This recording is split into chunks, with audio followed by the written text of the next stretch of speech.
Hello friend, हमारी आज की कहानी है। पापा को गए अभी 6 महीने ही हुए और तुम सब ने माँ के जीने का हक ही छीन लिया। कार अपनी रफ्तार से चल रही थी। सीमा सोच रही थी, आज जाने क्यों सुबह से माँ की याद आ रही है। ऐसा पहली बार हुआ कि 1 हफ्ते हो गए और मैंने माँ का हाल नहीं पूछा। फिर मन में ही बुदबुदाने लगी, आखिर करती भी क्या। घर में सासू माँ भी तेज बुखार और तकलीफ में थी। उनकी चिंता और काम के कारण समय ही नहीं मिलता था।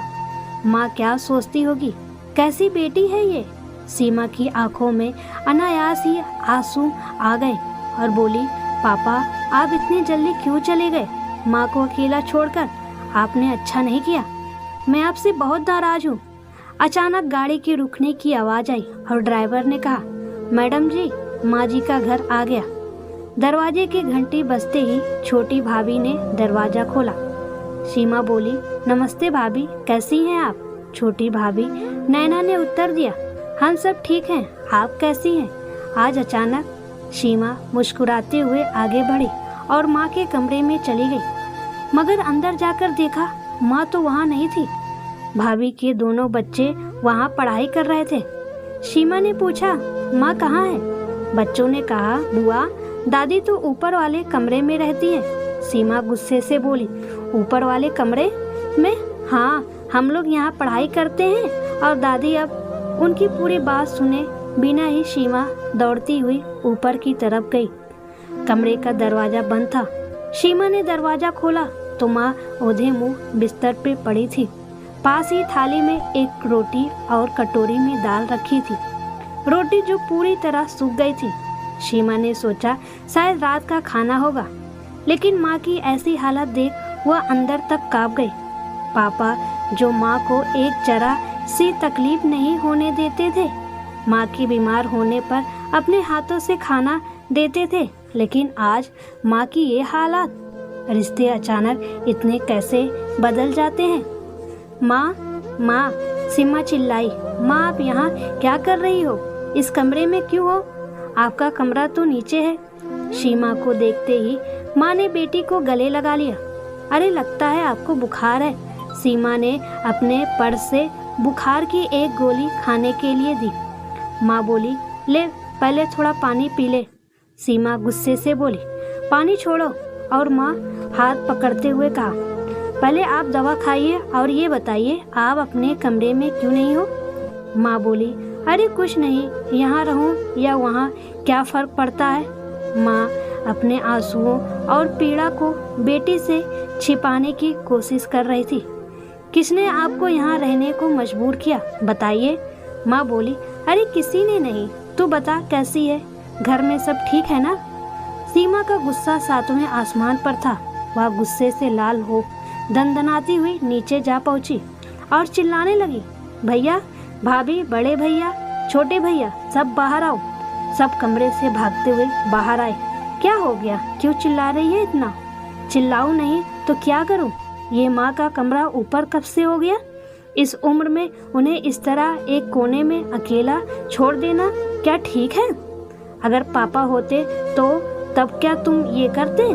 बड़े भैया मुस्कुराते हुए आगे आए और बोले, ओहो बस इतनी सी बात। दरअसल बच्चे बड़े हो रहे हैं, उनको पढ़ने के लिए एक निश्चित जगह चाहिए थी और माँ को इससे कोई तकलीफ नहीं। एक कमरे की ही तो बात है, इतनी सी बात पर आसमान सर पे उठा लिया है। सीमा गुस्से से कांप रही थी और बोली, माँ को कोई तकलीफ नहीं, छी। ये कहते हुए तुम्हें जरा शर्म नहीं आई। तुमने अपना कमरा क्यों नहीं दे दिया बच्चों। तुम छत वाले कमरे में चले गए होते या फिर बच्चों को ही वहाँ भेज देते। माँ ही क्यों। भैया क्या आप लोग नहीं जानते, ये सिर्फ एक कमरे की बात नहीं है। इस कमरे में माँ का 40 साल का जीवन है।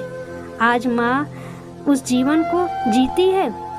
पापा की ढेरे यादें हैं, हम सबके बचपन की यादें हैं। पापा को गए अभी 6 महीने ही हुए और तुम सबने माँ के जीने का हक ही छीन लिया।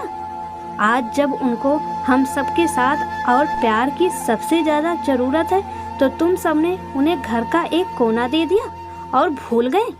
माँ अब एक छत से नीचे आ गई थी और बोली, सीमा मेरी बच्ची, तू बेकार ही परेशान हो रही है। सब ठीक है, वैसे भी अपना जाने कितने दिन का जीवन बचा है। तू छोड़ ना, मेरे लिए इतना परेशान होने की जरूरत नहीं।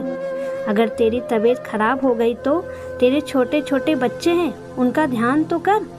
सीमा ने माँ को देखा और बोली, बच्चे, माँ आपने भी तो अपने छोटे छोटे बच्चों को बहुत ध्यान रखा था। उनकी जिम्मेदारी को पूरी ईमानदारी और प्यार से उठाया, बोझ समझकर नहीं।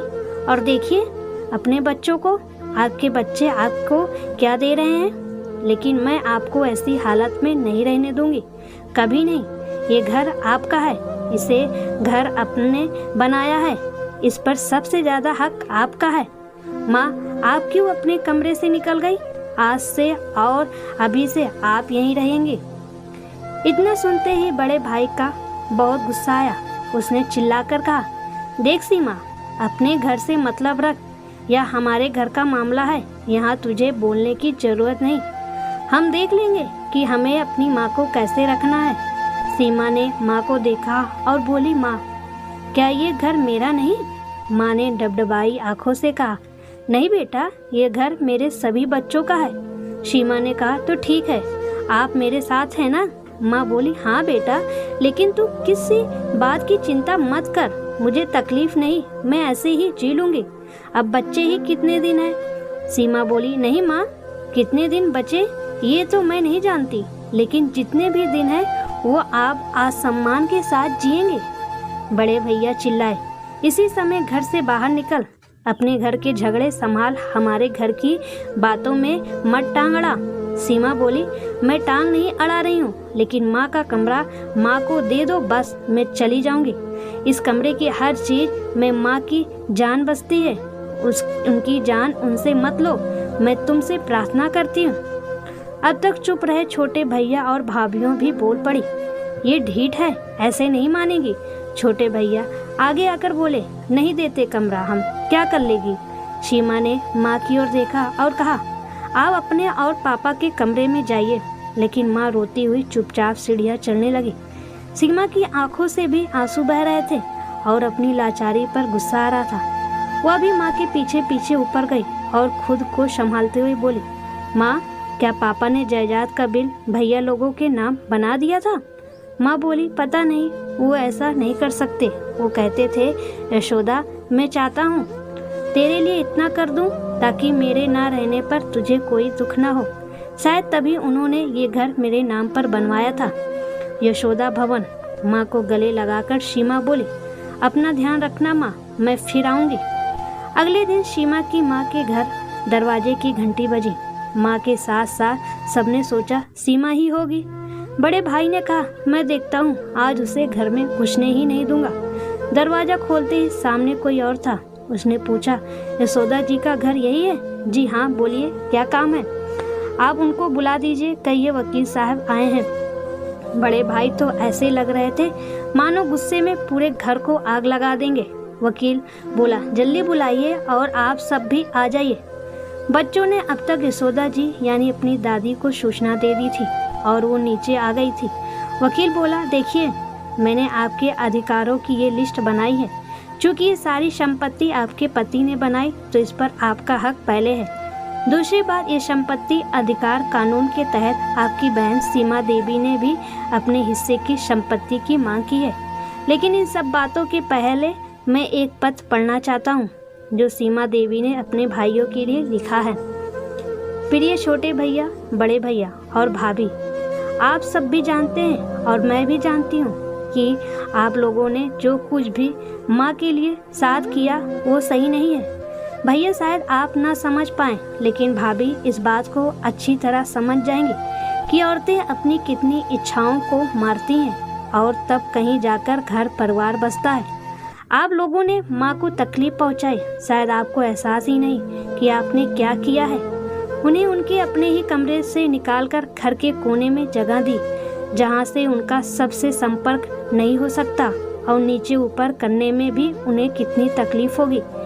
यह बात सिर्फ एक कमरे की नहीं है, यह बात है किसी को उसकी इच्छाओं को मानने के लिए मजबूर करना, उसके आत्मसम्मान को कुचल देना, किसी को अपनी जड़ों से काटकर कहीं अलग रख देना, किसी के अधिकार को छीन लेना।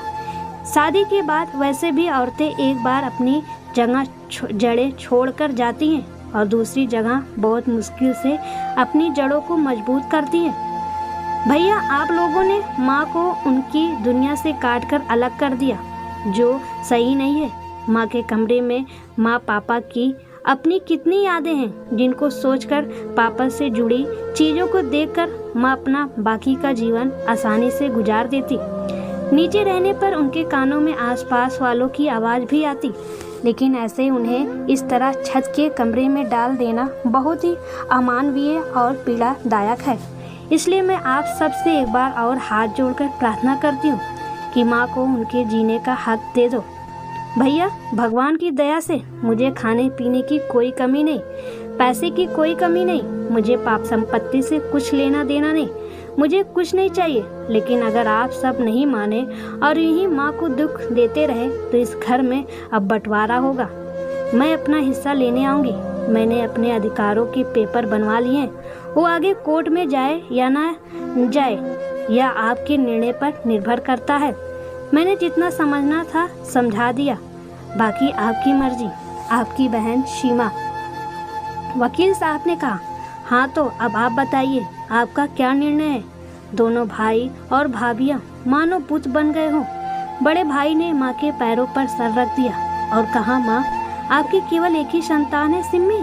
सबसे छोटी होकर भी वह सबसे बड़ी जो गई। हम बड़े होकर भी कितने छोटे हो गए।